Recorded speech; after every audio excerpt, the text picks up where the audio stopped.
After rereading The Ultimate Guide and seeing what it states and shows for Spring Bonnie, I had an intriguing thought cross my mind about how he could have played in the creation of Burn Trap as a whole.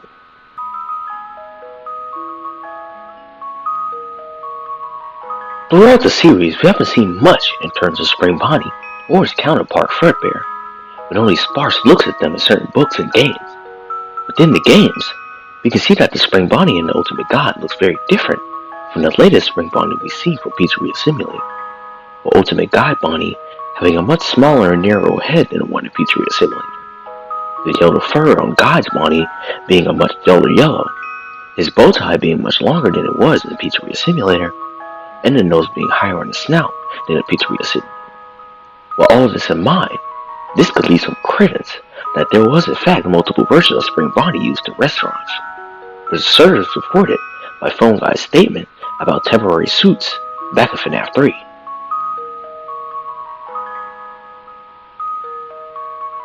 During a previous theory, I theorized that due to the posters of Fredbear's family dying that we see in Security Breach,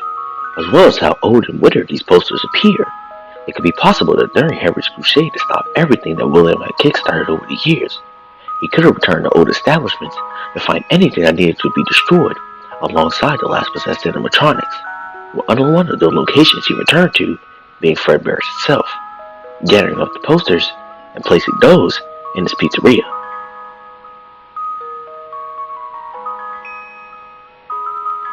When comparing the two side by side, we can see that the Ultimate Guide Spring Bonnie and Burn Trap had many similarities between them,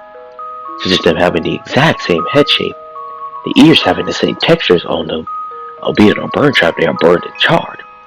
and the nose and the snouts being completely identical.